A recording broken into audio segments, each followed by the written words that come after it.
সংসারিক জীবনের সুখ সবাই প্রত্যাশা করে, এটা আপনার যারা সংসার লাইফে যুক্ত আছে সবারই প্রত্যাশা। কিভাবে সংসার জীবনটাকে সুখময় করা যায় বা করতে হয় তার কিছু গাইডলাইন বা পরামর্শ কোরআন এবং হাদিসের আলোকে জনাব মোহাম্মদ তারিক জামিল সাহেব এই বইতে উল্লেখ করেছেন। তার বক্তব্য থেকে অনুবাদ করেছেন আমাদের দেশীয় মাওলানা জনাব আবু জিয়ান মুহাম্মদ, উনি অনুবাদ করেছেন।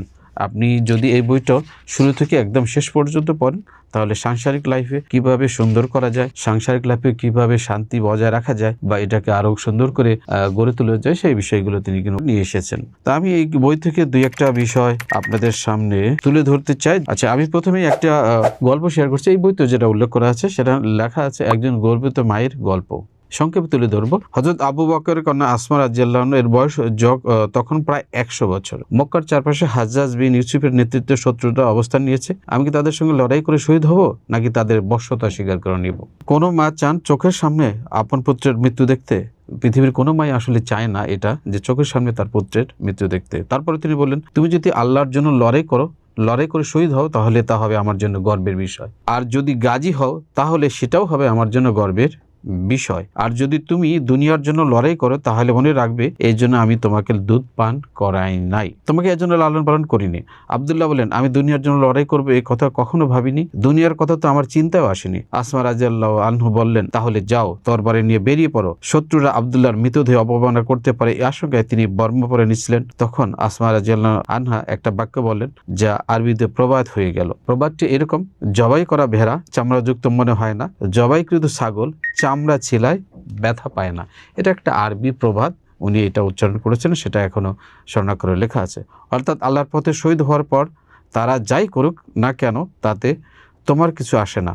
মাকে নিয়ে গর্ব করতে পারে। উম্মে আম্মারার পুত্র হাবিবকে মুসাইলামা ইবনে কাজ্জাব কেটে টুকরো টুকরো করে ফেললো। এটা আরেক সাহাবীর কথা বলতেছে।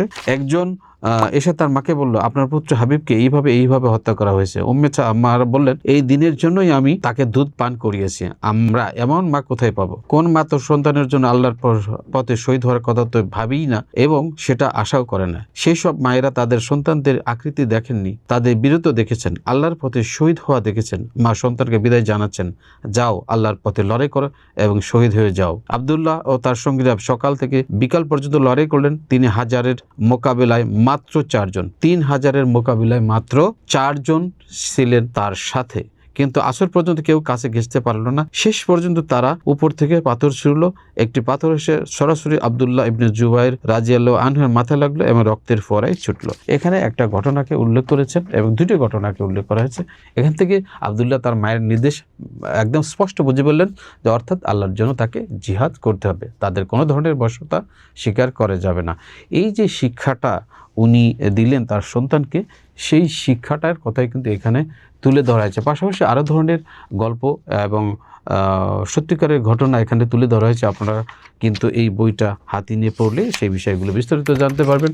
আমরা আশা করি যারা মাওলানা তারিক জামিল সাহেবের বিষয়গুলো জানতে চান তারা চাইলে আমাদের boyasonline.com-কে ক্যাশ অন ডেলিভারি সিস্টেমে এই বইগুলো অর্ডার করতে পারেন এবং চাইলে আপনারা আমাদের যে ওয়েবসাইট রয়েছে www.boyaso.com, এই ওয়েবসাইটে গিয়েও কিন্তু ক্যাশ অন ডেলিভারিতে অর্ডার করতে পারেন। আমাদের ফেসবুক পেজ আছে, সেখানেও জাস্ট বইয়াসের লিখে সার্চ করলে আপনারা খুঁজে পাবেন।